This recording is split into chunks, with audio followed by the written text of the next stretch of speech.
G'day guys, Mac with the Outer Circle, and in today's episode we're going to be talking about some of my designs for different vehicles and how this sort of came about. And I've spoken a little bit about some of these before in a video, a year old now,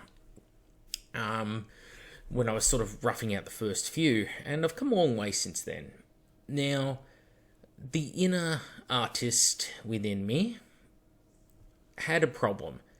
And these designs are all directly in relation to that problem, which was that I wanted to have an army, either Solar Auxilia or Militia, that looked homogenous, that didn't just look like a hodgepodge of every piece of equipment from around the world, or around the 40k universe, 30k universe, just combined together into one army. And I'll show you what I mean in a moment.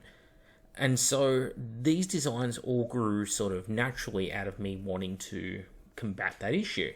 And some of them look almost identical, as you can tell, to designs that have just come out, but mine actually came out months earlier. So take that how you will. Now, the primogenitor of all of this, obviously, is the Aurochs tank. So this is the Aurochs tank. It is actually one of the best kits I ever built. I think they did a really, really good job of the mold and the cast on this vehicle, and I loved the design elements of it. The very steampunky retro feel, the doors having all these rounded off smooth edges, gigantic riveted on hinges, felt very industrial, very, say, World War I era, very steampunk perhaps. And it felt distinct to what we had in 40k with, say, the Imperial Guard, and of course very distinct from the Astartes. And I put it down as sort of some key things. The first being the shape of the hull. This very pointed hull where the track goes around at the very tip. That's sort of number one thing. The hull doesn't come up high and then in like on other tanks. It comes down low and very sharp. Another is obviously these big side hatches, takes up a lot of the real estate, and the big sort of rear wheel at the very back. Everything rotates around, the driving sprocket, and backed up with this big riveted frame casting, which has this sort of block structure with a couple of like big hex head nuts on it. And up on top, we have this sort of rounded hull shape with more hex head nuts, a little plate. And in the driver's area, we have like this little driver's hatch that, looks like he has a little window slit and he can open up the whole hatch to get in and out of the vehicle. So those are all design elements that I looked at and said, those are what I think are the key aspects that need to be copied across when I create my vehicles.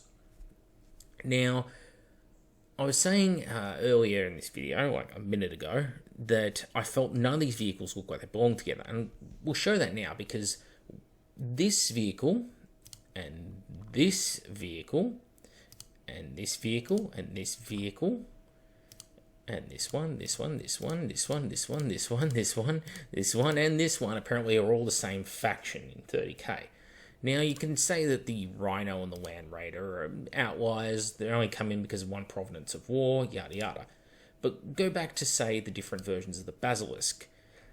Completely different whole sort of structures and shapes. Tracks come up high, different tensioners. The way the riveting is done on the hull. No trim at all happening here. It's all just flat panels, which is fine. I really want to point out, I'm not going to crap on any of these designs. It's not that they're bad designs, they just don't feel like one faction to me. It feels like a whole host of different factions all smushed in together.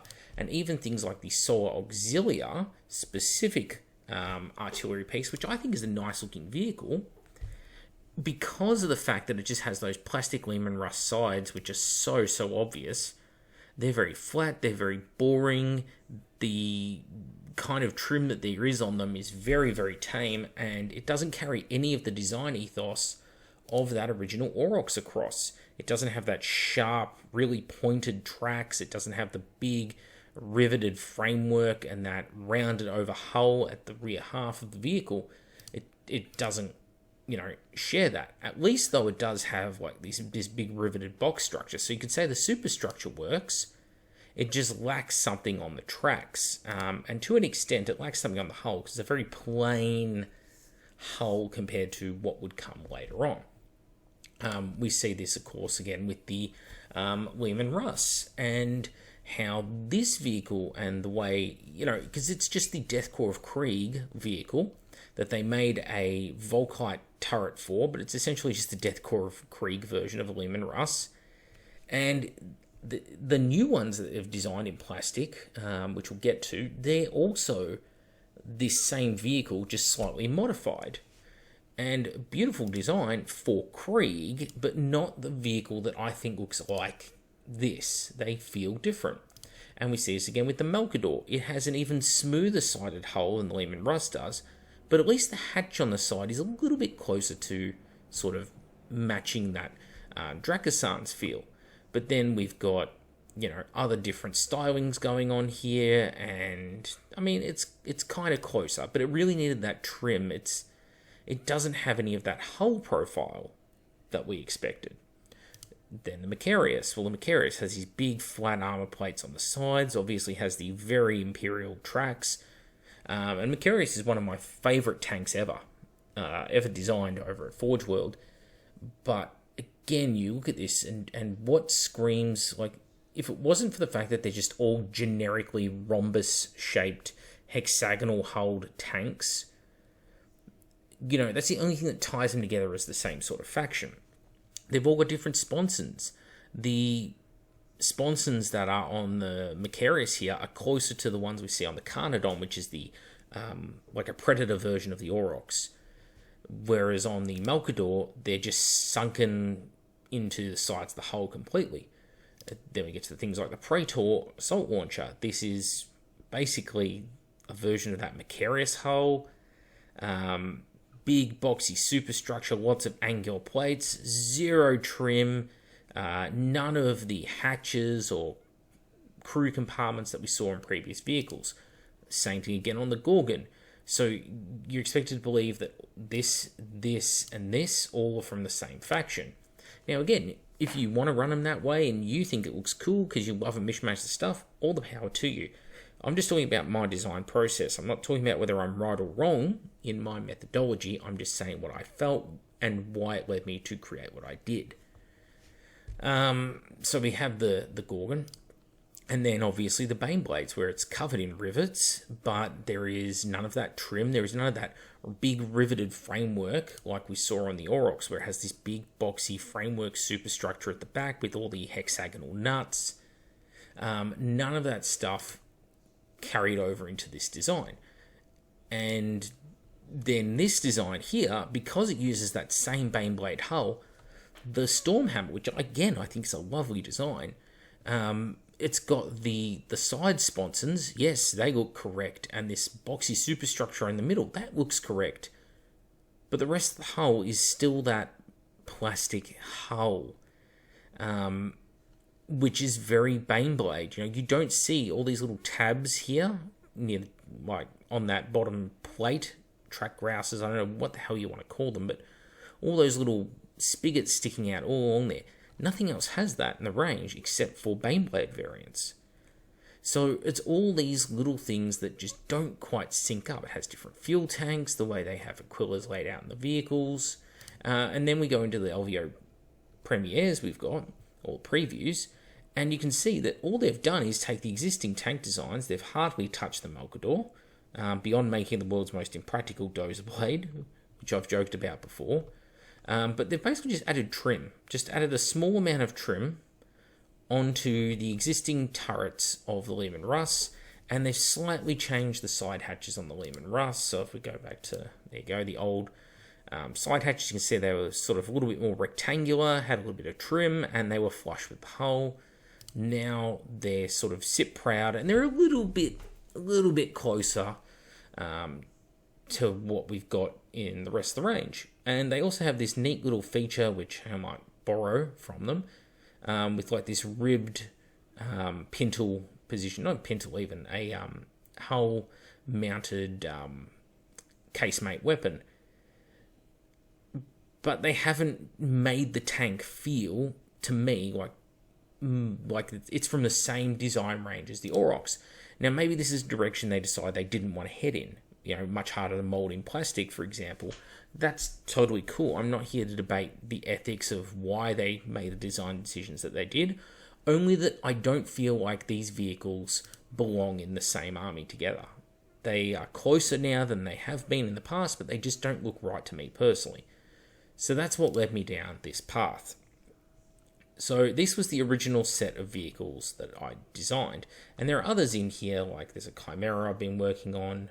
But I started with a Leman Russ chassis.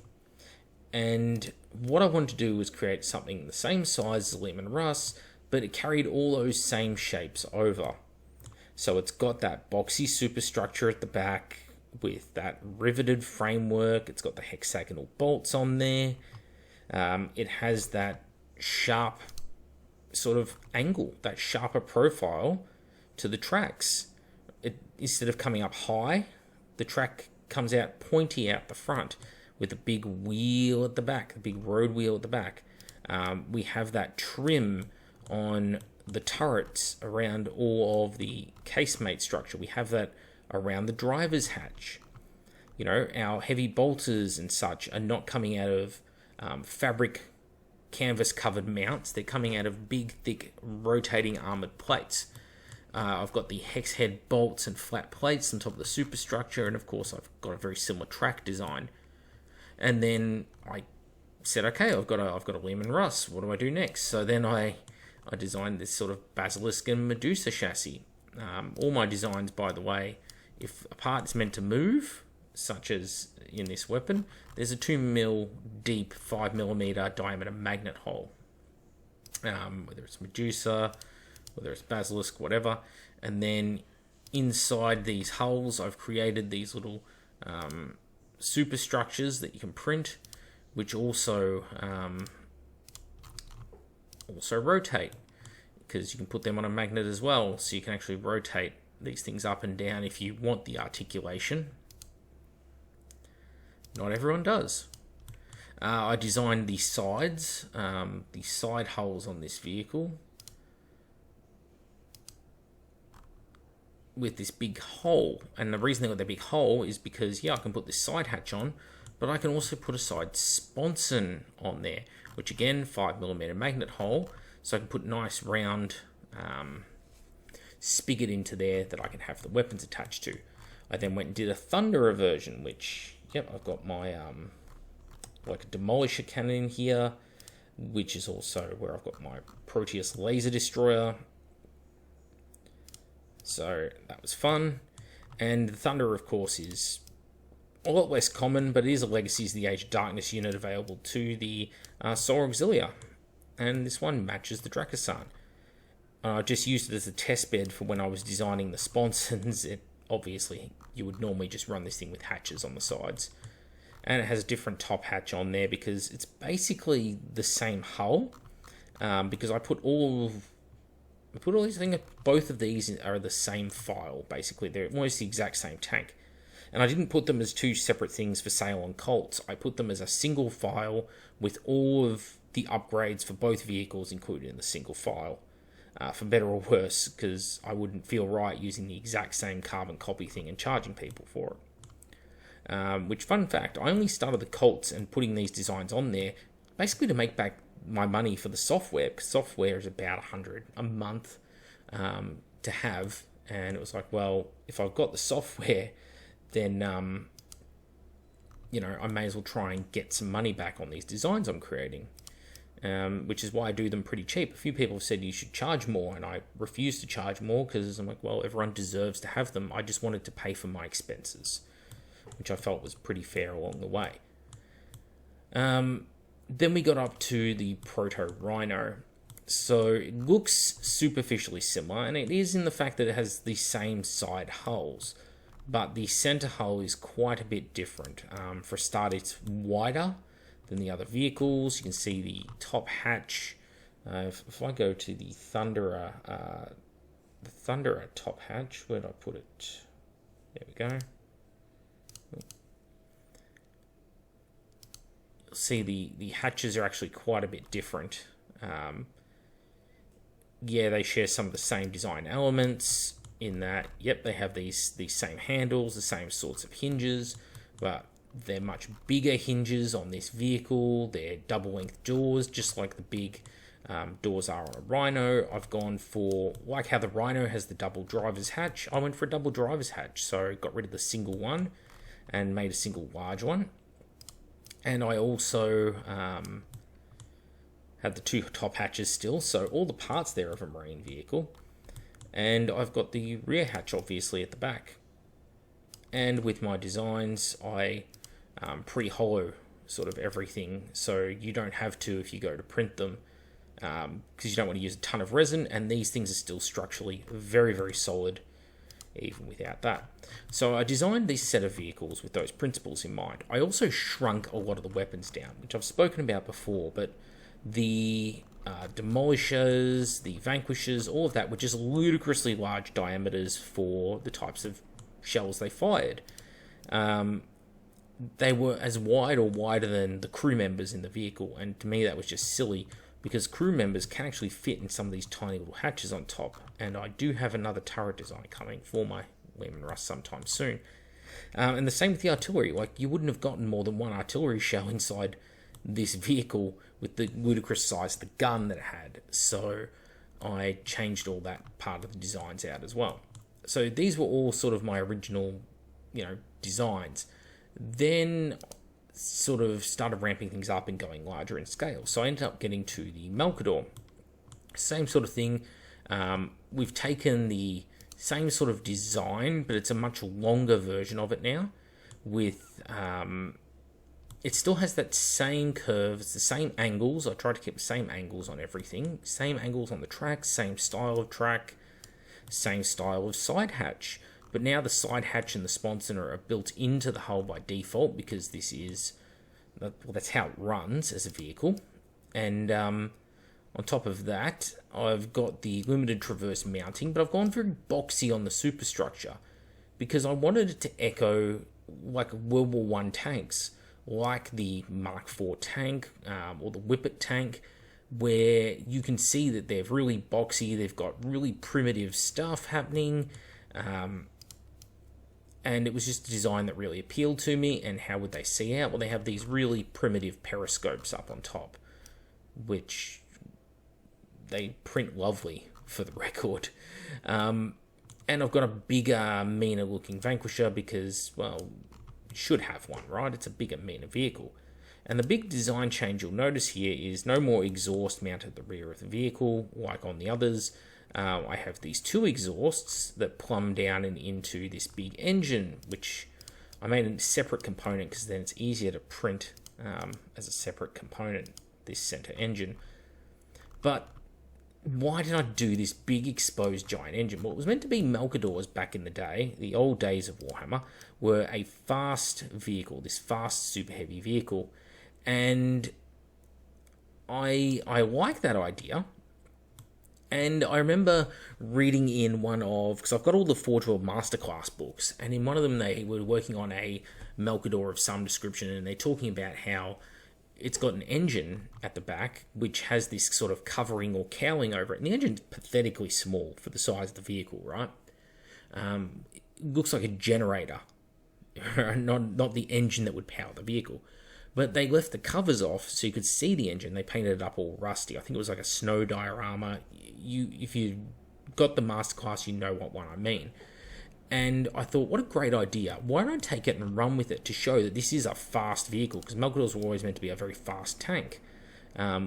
So I did this separate exposed big engine. It's like, maybe that's part of the reason these things are being retired. They had this very primitive big engine block sitting out the back. It was just a huge weakness, of the design, because this was probably some STC that farmers had, like the Rhino, that, it was crude agricultural equipment that was able to be modified into a tank, and it had this big tractor engine still at the back or something. I had this design philosophy going on in my head. And then I evolved that into the Drakossan. So in my Drakossan design, I've got the same sort of similar framework. If you follow it along here, you can see it's kind of the same. shape as the originals, and side by side, they'll be within a couple millimeters. But what I've done is I've then added in like a whole extra section to suggest that this thing is up armored. It's got more armor because this is a troop transport, and I've got the hatch on there still because they can get in and out of the hatch. And up on top, I've started to sort of evolve my designs a little bit, because now, like the top hatch, I've got the top hatch closed, but I also made versions of it that stick on open, So now you can put crew in there, and they can be on the pintle weapon, because maybe this is a vehicle you would want to upgrade a pintle weapon in. I've got like the big air filters and breather units and stuff. I wanted to do something with the superstructure that, again, was more like those World War I tanks. So if you look at this thing side on, right, and if I just, remove, say, the las cannon, that's pretty much a World War I tank, to look at that thing. And that's what I wanted. I wanted these things to feel old school, to feel more primitive. So that's why it's got like all these big vision slits out the side, like a World War I tank would have. And I thought, well, how do they move this thing around? And maybe they lifted this crew compartment on and then bolted or welded onto the vehicle. So that's why I added like all these big cleats along the side here. Like maybe they crane it around or something, or put big recovery chains through it to lift things into position, or flip the tank over, whatever it might be. And these little reinforcing bulges for the framework. So as I'm going on with these designs, I'm starting to get more intricate and add more things and more functionality, because I'm getting better at designing. I'm not far from perfect, trust me, but getting better. I also added things like the fuel tanks at the back because, I don't know, it just looked cool, and it suited the design. And again, if I remove, say, the hull sides, you can see it's all hollowed out. This needs a big printer, though, to print it. But it was all hollowed out, this design, so that it didn't use a ton of resin to print, and everything was nicely reinforced, in a good way. And then I'm up to sort of working on a Land Raider design now. So I've tried to carry across all of those same design elements from the other vehicles. So it has sort of up-armored sides like the Drakassan, and it has a sort of boxy superstructure like the Drakassan. But I'm making room to put a twin las cannon in, or a twin heavy bolter on the side here. I've got the same sort of ramp as what I had on the Rhino earlier on. And at first I thought this needed a lot more detail. And I might put a couple rivets on it, because again, this is still a work in progress. But what a great place to put like a big number, like imagine like a big 57 or something on there, like a big regimental number. There's just a decal position waiting to happen on this Land Raider. I've got the sponsons. It's very, very similar design to the other ones. They're just taller, for all intents and purposes, right? They're just taller. Kept the same hexagonal bolts on there, and it's got that same 5mm magnet mounting in there. But now we can, put twin las cannons on each side, like a Land Raider should have. Up the back, I got rid of all of the engines sticking out the back, replaced the fuel tanks, and now you can see where I've gotten up to in the drawing. I've got this big flat plate. That's going to become the grilled engine deck. So no engine like on other sort of Malkador type vehicles. That's what this one has. And if I remove the sides of the hull, you can see just how hollowed out it is. Hollowed and designed to just match what has sort of come before, which I'm pretty happy with. So the design is getting there. It's still only in the conceptual stages now. I also made the tracks a lot wider because it's a much bigger vehicle. It is a Land Raider. I toyed with the idea of having the double hatch because, old school Land Raiders, the original Land Raiders, Mark IIBs, Mark IIs, Mark IIIs, had this, they have a two-part hatch, right? The front hatch drops down, a little tiny top hatch that sort of opens up. But I didn't want to do that because I risked it starting to look a bit too much like a Spartan tank. I didn't want that nose sticking out, so I've kept it retracted and flat back in, and this actually looks very similar to now like a World War I APC, and they did exist in the Mark 8 sort of tanks at the end of World War One, for those who are curious. So yeah, bigger tracks, wider hull, more armor, similar sponsons. It's just taking that design to another level. And like on the Drakistan, I've gone for that top hatch with the open and closed positions.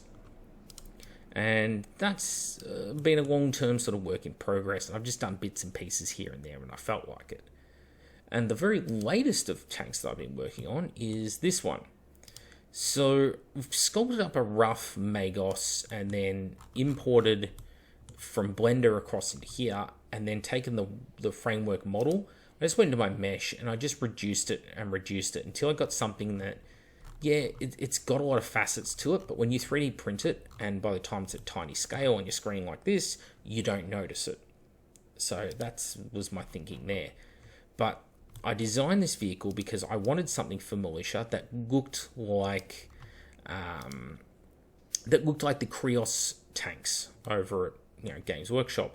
The Krios Mechanicum vehicles. So if I did militia allied with Mechanicum, you'd go, oh yes, I can clearly tell what that's supposed to be. And I just sort of finished at the time of recording doing this sort of plate on the front for the up armoring and the plasma weapon. And I'm pretty happy with how they came out. With the plasma weapon, I wanted to have something that was, kind of similar to what we had in the past when it came to plasma weapons, obviously. But with these plasma weapons, I didn't just want to do the big round one. And I will do one because I have a friend who wants this vehicle with a single big round one. I wanted to do something that looked more Mechanicum, more high-tech, so I wanted like a triple-phased plasma fusel sort of thing. So that's how I ended up with this shape. Why the 4 sort of control fuel cells? I just was trying to fill in the space and give it that technological feel without them actually hitting the turret underneath, because you've got to provide clearance when you make these designs. And again, this is where I'm getting better at my designs as time goes along and learning more about the process. So I take something like that turret, and I've got this piece that sits on top here.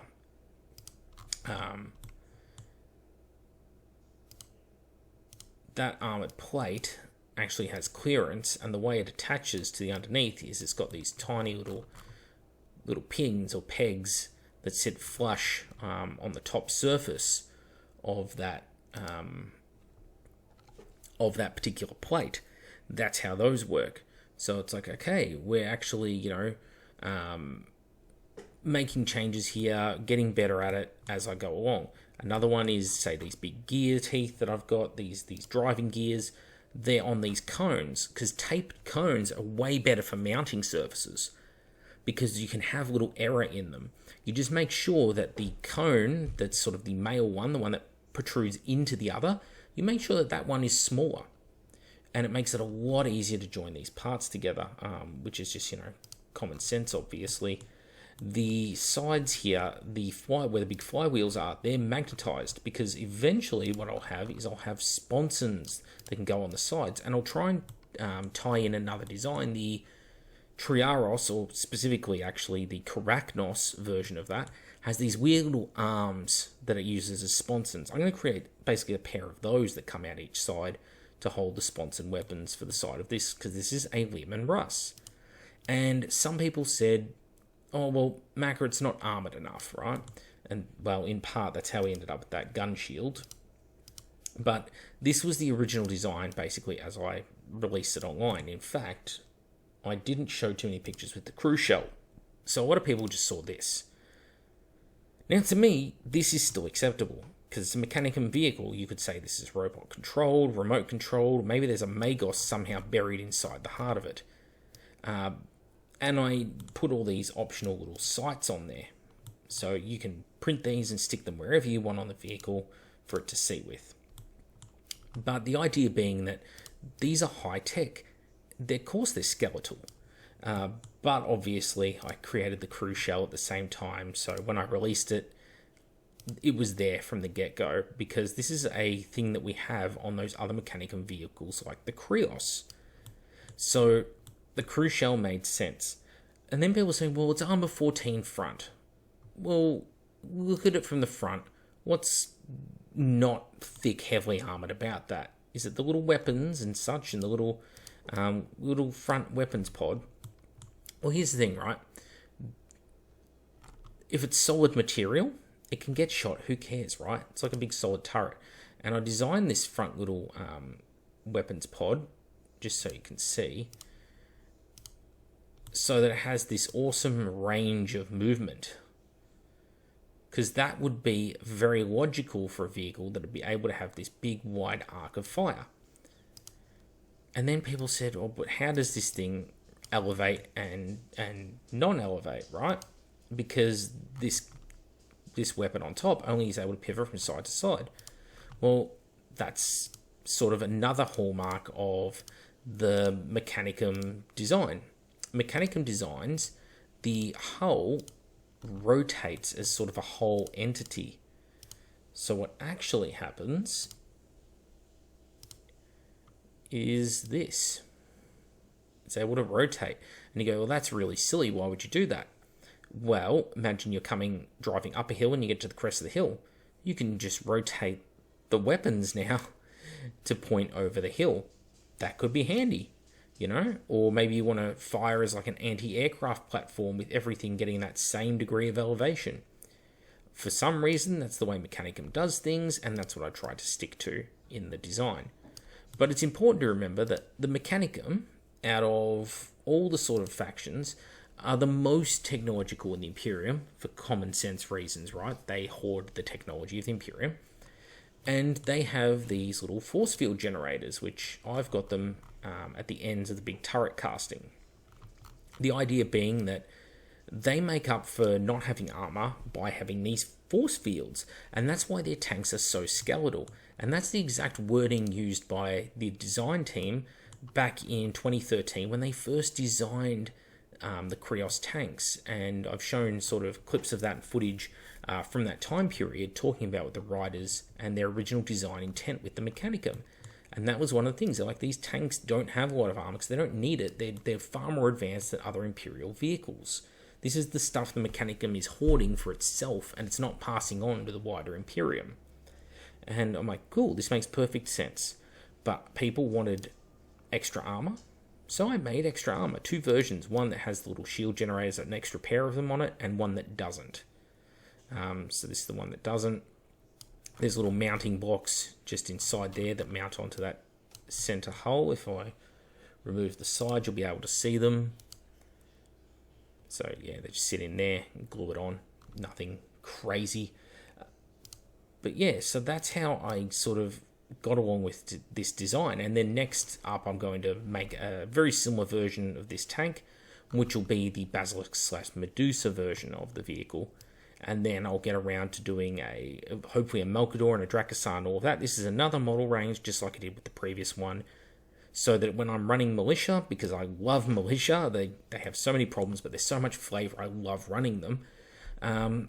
When I'm running Militia, I can have them allied with Mechanicum, and you're going to go look at it, and you're going to say, yeah, I get that this is one army, that these probably came from a Forge world of some description. You know, this all makes perfect sense. These look like they belong together. And that's a big thing. I'm trying to create designs that look like they belong in the same faction as Games Workshop's original designs. And the whole reason this came about is because they weren't making designs that I felt represented that best for me personally, right? Doesn't mean that they can't suit you. Doesn't mean they're not great designs. They just didn't suit what I wanted to see, what I wanted to get. And so that's how all of this came to be.